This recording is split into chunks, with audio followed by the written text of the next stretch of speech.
अल्लाहुम्मा सल्लि अला सय्यिदिना व मौलाना मुहम्मदिन। धर्म है, सबक है, खुदा है, ईश्वर का पैगाम है, तरबियत मोहम्मदुर रसूलुल्लाह की है, दलील और सबूत कुरान पाक है। अपने धर्म के बच्चियों से शादियां करो। हाँ, कोई आ गए अलग बात, कोई चले गई अलग बात। चले गई तुम्हारी, आ गई हमारी। जबरदस्ती में क्या होता है? जब किसी के घर का अग्रीमेंट पेपर जबरदस्ती सिग्नेचर से हमारा नहीं होता तो फिर किसी की जबरदस्ती से निकाह कहा होगा? बेवकूफ, अहमक, नादान। दूध पिया के क्या पिया पता नहीं, ऐसी बकवास कर रहा है।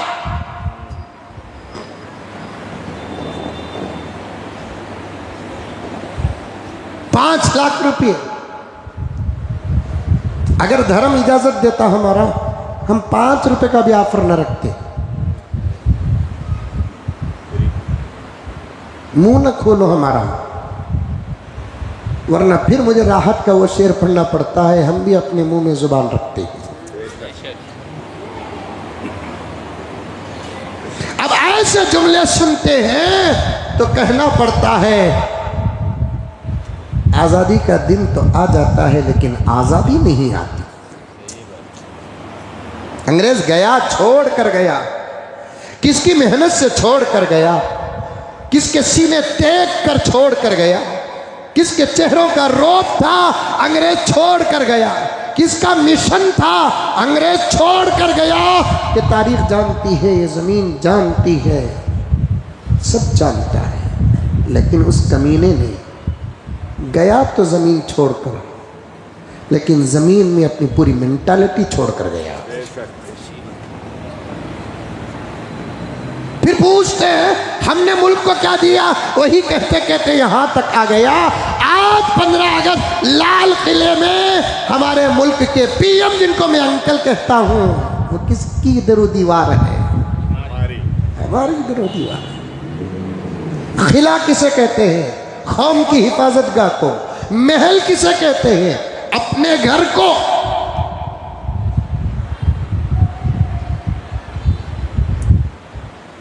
किले में, महल में, समझ आई बात में? किला किसे कहते हैं? मुल्क के, इलाके के हिफाजत गाह को किला कहते हैं। महल किसे कहते हैं? इसीलिए ताजमहल किला नहीं, वो अपने बादशाह का घर था जो अपनी बीवी की मोहब्बत में बनाया, वो अलग बात है। टीपू सुल्तान का एक महल नजर नहीं आएगा, बाबर का एक महल नजर नहीं आएगा, हजरत हुमायूं का एक महल नजर नहीं आएगा। जिस औरंगजेब रहमतुल्लाह अलैह पर आज बहुत बड़ा मसला बना रखा है, वो औरंगजेब की तरह हुकूमत करने वाला शायद मुल्क को फिर मिलेगा कि नहीं मिलेगा। कर लो जो करना है।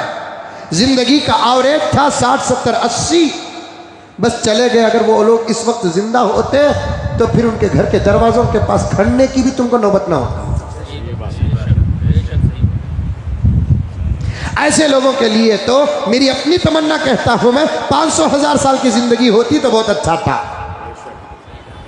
50 साल हुकूमत करने वाला अल्लाह का बंदा, हमारे मुल्क की मिसाल हजरत अल्लामा हाफिज कारी मुफस्सिर मुहद्दिस फकीह औरंगजेब आलमगीर रहमतुल्लाह अलैह 50 साल हुकूमत किए। डेटा तो है ना, तारीख है ना, उठाकर देखो। 50 साल। मैं नौजवानों से कहता हूं, बादशाहों के नाम अगर मोहब्बत से लेते हैं तो अलग बात, वरना अदब के साथ लो। 50 साल हाफिज कुरान थे, आलिम दीन थे, मुफस्सिर थे, मुहद्दिस थे, फकीह व मुफ्ती थे। मौलाना से पूछो, दीकर उलमा के चेहरों पर नजर पड़ रही है, पूछ कर देखो। एक किताब उन्होंने फतवों की लिखी उनके दौर पर, फतावा आलमगीरी। 150 उलमा को रखकर एक एक मसले पर बहस कराकर नतीजा निकलता था। 150 उलमा सुबह में आते और शाम तक एक मसले पर बहस और मुबाहिसे करते, मोहब्बत के साथ, अदब के साथ, फिर नतीजा निकलता। 150 उलमा को अपने सरफ़े खास से तनख्वाह देते थे। जब नतीजा निकलकर एक पेपर में नतीजा आ जाता था मसले का, तो वो पेपर हज़रत औरंगज़ेब के पास जाता था। उन्होंने गौर व फिक्र करके दस्तखत डाले तो वो मसला किताब में जाता था। कौन? बादशाह। काम क्या? शरीयत का, फतवे का, फिक़ह का।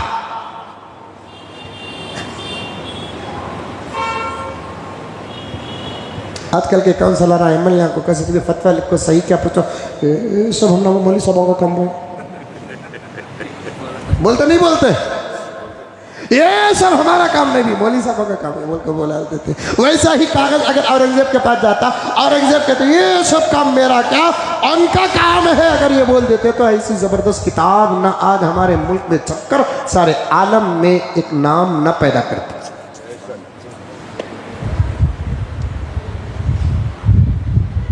कभी आओ हमारे पास, हम वो किताब दिखाएं आपको। दारुल उलूम देवबंद से लेकर किसी भी मसलक के उलमाए किराम तकरीबन जब मसले का, सवाल का जवाब तलाश करना चाहते हैं तो इसी किताब को उठाते हैं।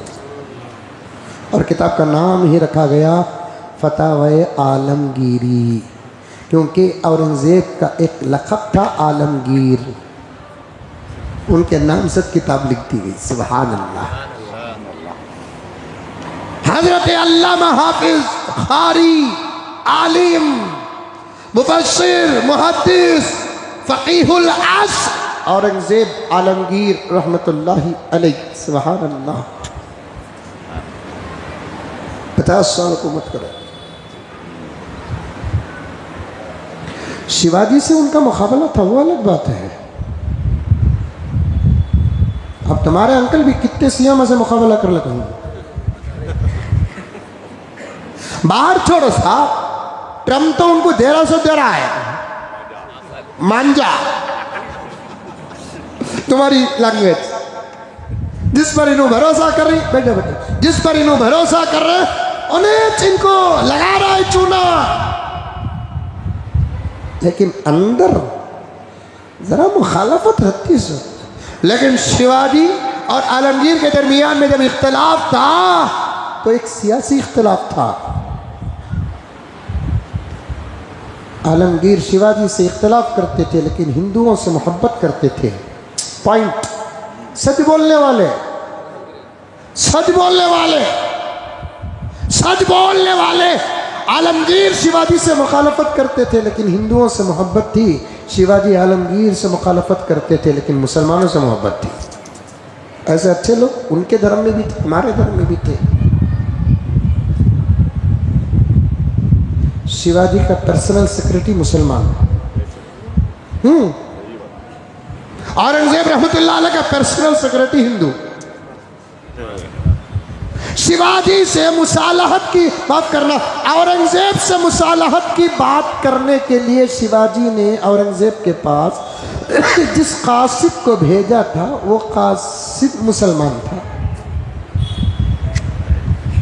जाओ, हमारे आपस की लड़ाई से बहुत मसला हो जा रहा है, अंग्रेज अंदर घुसले को ही ज़रा जाकर उनको समझा कर रहा हो, उन्होंने क्या बोलती हैं वो सुनकर आओ बोलकर। अब शिवाजी साहब जब भेजे थे किसी को तो वो कौन था? मुसलमान था। कितना भरोसा था अपने पर्सनल सेक्रेटरी पर, जाएगा बात तो करके आएगा लेकिन बिककर नहीं आएगा। कितना भरोसा था शिवाजी को, मुसलमान है बात करेगा मेरी तरफदारी में, बिककर तो नहीं आएगा। उन दोनों में इख्तलाफ नहीं था।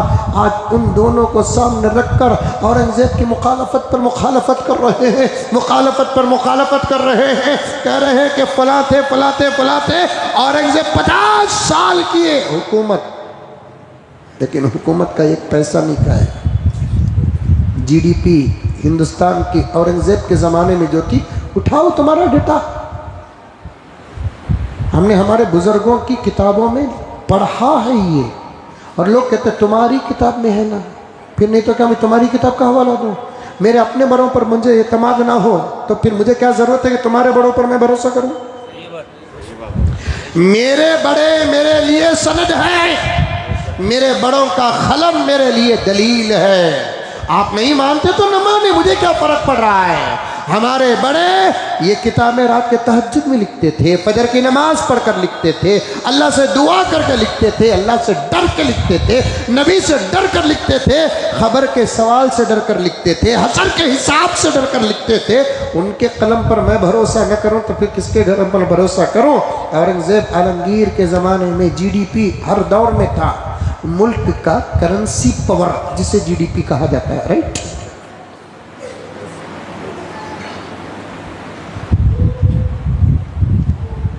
करेंसी पावर मुल्क का जिसे जीडीपी कहा जाता है, और तफसील आप दूसरे हजरात से जो इंग्लिश अच्छा बोलते हैं उनसे सुन लो।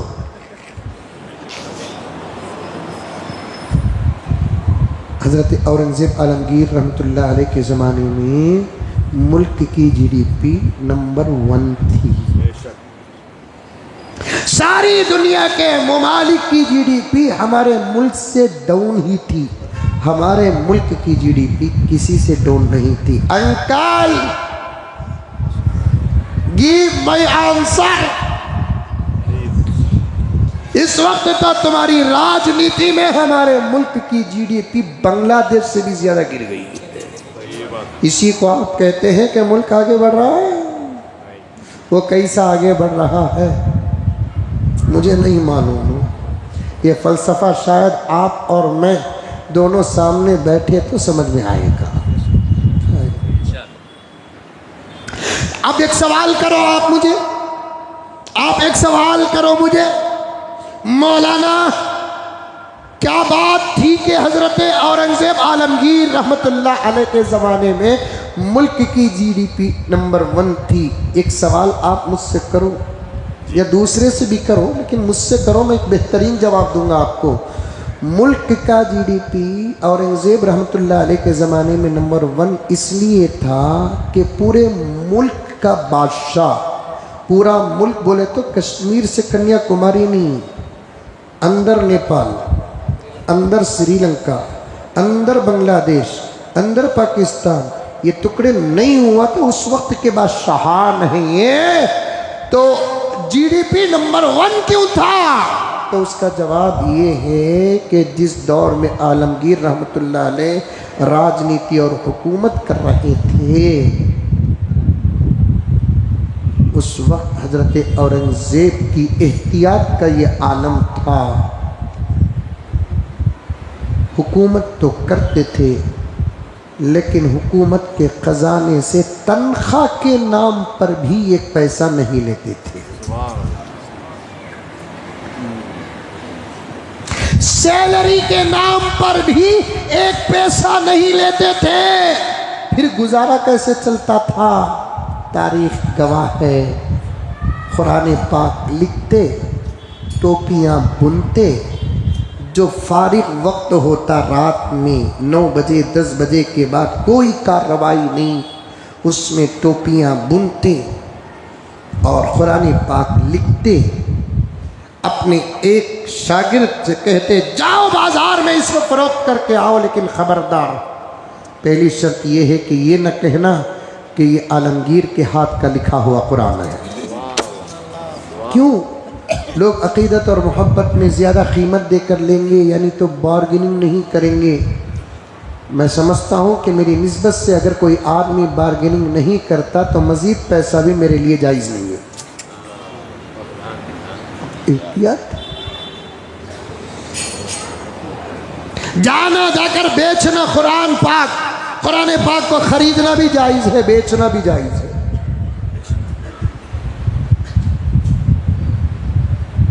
लेकिन नहीं कहना कि आलमगीर के हाथ का लिखा हुआ कुरान है। टोपी भी फरोख्त करना, लेकिन नहीं कहना कि उनके हाथों की बुनी हुई चीज़ है। क्यों? कुछ लोग होते हैं जो बड़ों को चढ़ाने के लिए उनकी कैसी भी चीज़ रख दो, या तो खरीद लेते, नहीं तो तारीफ बहुत करते। है ना दुनिया का माहौल। बड़े का बेटा नंबर 1 रहता, साहब तुम्हारे बच्चे के सका बच्चा तुम्हें दुनिया में देखा नहीं साहब। क्या साहब अखलाक उसके। मोबाइल उठा को व्हाट्सएप चेक करे तो मालूम होता जहन्नम कितना इंतजार कर रही बोलकर।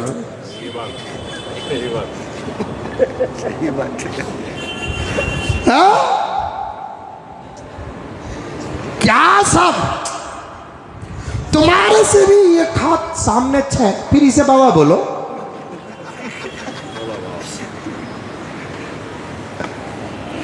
बड़ों की निस्बत आ जाती है ना, उनके हाथ की या उनकी गिरी हुई चीज भी कीमती बन जाती है, चाहे अच्छी हो कि बुरी हो। सही है। निस्बत से कीमत बढ़ जाती है। कीमत लगाओ, टोपी फरोख्त करो, लेकिन न कहना औरंगजेब का हाथ का गुनाह हुआ है। ये पहली शर्त है। दूसरी शर्त, कुरान के पैसे अलग ही रखना, टोपी के पैसे अलग ही रखना।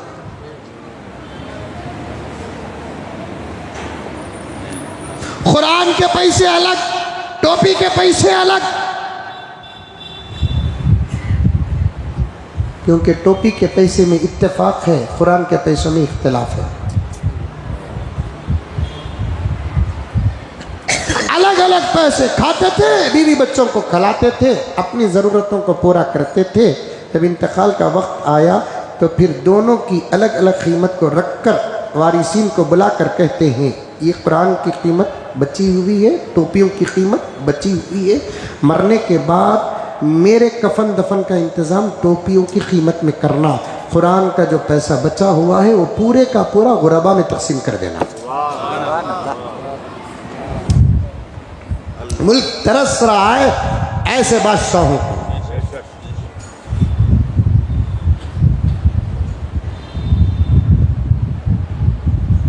लाल किला, इतना बड़ा बादशाह, एक महल है, किला है। अरे किले और महल से इतना रे बाबा बात गई सो।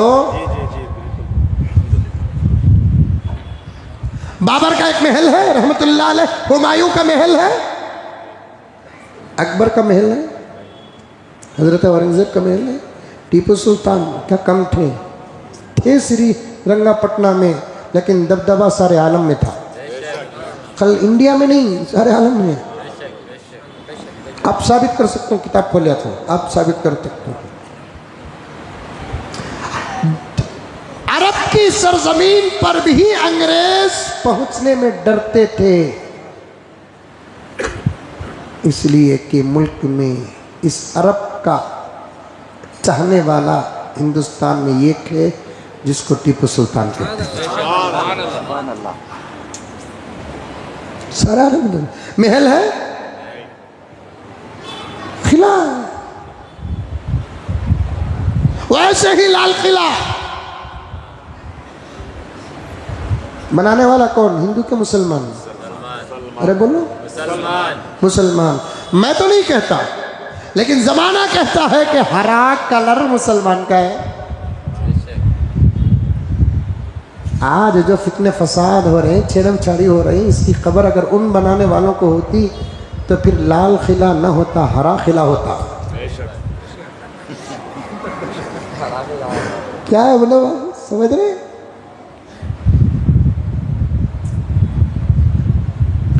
उनको दूर दूर तक इस बात का अंदेशा नहीं था कि हमारे बाद मुल्क में जात पर नहीं कलर पर भी हंगामे होंगे।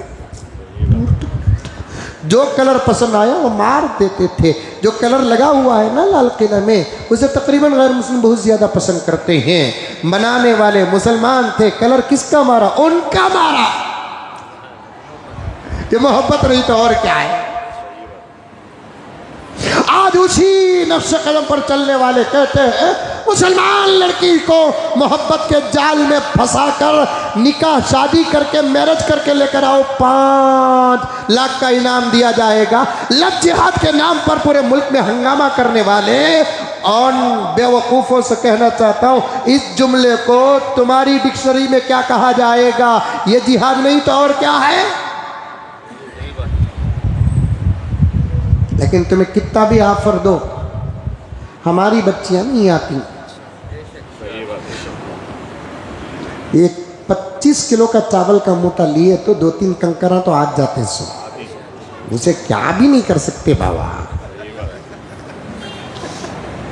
वैसे 2-3 कंकरा रहते ही उन्होंने निकलते नहीं, खुद इस्लाम उनको निकालता है।